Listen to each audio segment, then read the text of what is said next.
E aí galera, tem alguns temas de vídeo que sempre me pedem muito e um deles é para falar sobre telepatas e telecinéticos. Como gosto muito, não perco a oportunidade. E com tantos anos de história, temos conteúdo de sobra. Por isso, hoje separei uma lista com várias mentes muito poderosas do universo X-Men. Mas sem muita enrolação, vamos direto ao ponto. Vamos começar pelo Quentin, hoje mais conhecido como Ômega, que é um dos mutantes mais poderosos do mundo, e apesar de muita gente pensar que não tem muita habilidade com a telepatia, é excelente se tratando de armas psiônicas, e quase sempre brincando enquanto usa esse poder das formas mais variadas possíveis, como por exemplo no capítulo 17 da X-Force de 2019, que já começou com ele comentando que está cansado de tanto que morre. Ainda bem que como membro dessa equipe tem prioridade no processo de ressurreição. Naquele momento foi convocado pela Sábia para dar uma olhada em um navio que se aproximou muito de Krakoa e não tinham certeza se foi engano ou uma armadilha. O interessante nessa cena foi ele investigando ao mesmo tempo que usava duas armas como se estivesse em um filme de ação. Detalhe que ainda criou uma esfera telecinética para aumentar a claridade do ambiente. Já comentei aqui no canal algumas vezes que a garota Marvel se uniu com vários hospedeiros da Fênix para encontrar uma forma de lidar com a entidade, que prometia um retorno. No meio dessa história, ficamos sabendo que as armas psiônicas podiam ser muito eficientes, e por isso a capitã ensinou a jovem Jean, que veio do passado. Detalhe que usou dois métodos, e o primeiro tinha a ver com a meditação e concentração, coisa que não deu certo porque a jovem telepata não tinha paciência, e o segundo tinha a ver com sentimentos mais intensos, e para colocar em ação foram até um prédio cheio de ninjas inimigos, o que quer dizer que a Jean começou a dominar essas armas de tal modo que criou de várias formas, incluindo machado, shuriken, massa, corrente e até garras. Lembrando que a versão adulta que atualmente lidera a equipe dos X-Men tem todas essas memórias, então pode fazer tudo isso e provavelmente não faz por questão de estilo. Confesso que queria ver usando essas armas, mas já é tão poderosa que deve ser difícil para um roteirista encaixar esse tipo de habilidade nas missões, a não ser que faça como o Exodus, e já vamos falar sobre isso.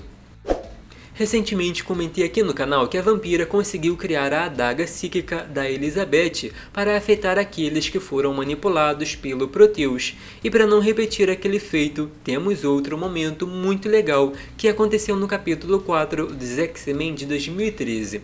Naquele dia, Lince Negra, a Capitã Britânia e a vampira, que ainda não tinha absorvido os poderes do Homem-Maravilha, queriam passar do jato da equipe para um outro avião. Para isso, a Elizabeth teve a ideia de criar uma besta bem no meio dessa missão perigosa para acertar o alvo e adiantar o lado delas, o que deu certo deixando um tipo de cabo de energia para Anne atravessar. O detalhe é que ela pegou parte do poder da amiga para ajudar a manter aquele cabo seguro, já que estaria mais perto dele. Lembrando que foi avisada para não abusar da telepatia porque é meio complicada e deve ser usada por quem já tem habilidade. Exodus é de longe um dos mutantes mais poderosos, e assim como a Jean, ele pode absorver a energia psíquica dos outros ao redor. Detalhe que ainda fica mais forte com a fé daqueles que acreditam nele, ou seja, o homem pode ser insanamente poderoso. Por muito tempo foi oponente para equipes inteiras e nos últimos anos voltou a ter destaque fazendo bonito. Só que dessa vez do lado dos heróis, e para ter ideia de como foi isso, é só dar uma olhada nas ações durante o dia do julgamento. Ainda assim destaco o capítulo 5 dos Imortais X-Men, com ele batendo de frente com as Rex Eternas, e como a telecinese é o seu ponto forte, acertou um soco gigante e bem potente em uma daquelas inimigas. Sempre vejo comentários sobre o Quentin podendo voar, mas manipulando energia para isso, meio que não gostando da ideia, sendo que a verdade é que faz esse tipo de coisa, porque combina com o estilo dele. E não é muito diferente da Psylocke Quenon, que também tem telepatia e telecinese, o que quer dizer que ela pode voar ou flutuar à vontade. criar essas armas facilmente e é muito famosa pelas adagas, que usa como poder concentrado para uma variedade de feitos, incluindo exorcismos e, vamos ser sinceros, que às vezes apenas para nocautear um inimigo, independente do quão poderoso ele seja, ainda mais pelo fato de que a maioria das pessoas tem e precisam de uma mente. Mas se você der uma olhada no capítulo 6 dos Anjos Caídos, vai encontrar uma das cenas mais bonitas se tratando dessa ninja lendária. Ela simplesmente criou asas, reforçando ainda mais aquele título de borboleta assassina. Mais um feito que queria muito comentar com vocês é que o recente capítulo 11 dos Imortais X-Men foi uma loucura e tem falado sobre as consequências dos pecados do Sinistro. Inclusive vi uma galera falando que as coisas que aconteceram ali não contam porque são de outra realidade. Podem até dizer que não conta, mas a verdade é que aconteceram e tiveram que lutar muito para fazer tudo voltar ao normal. Nesse capítulo, vimos que a Ororo demorou para perceber que tinha coisa errada, o que virou debate porque ela tem se dividido entre Krakoa e Araco, consequentemente resolvendo muitas coisas ao mesmo tempo. Vimos que a Sina podia ter ajudado a evitar, e não o fez porque a Vidente queria um futuro vivendo mais com a mística, e claro, Hope criando um tipo de espada enorme para bater no Exodus enquanto dizia que é um traidor.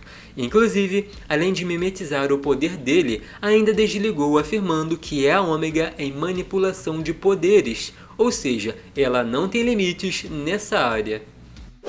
E para terminar, temos que falar da HQ dos fabulosos X-Men de 2018, que serviu muitos feitos interessantes e já começou com Legião dominando uma quantidade absurda de duplicatas do Homem Múltiplo, quantidade suficiente para a gente ver de fora do planeta.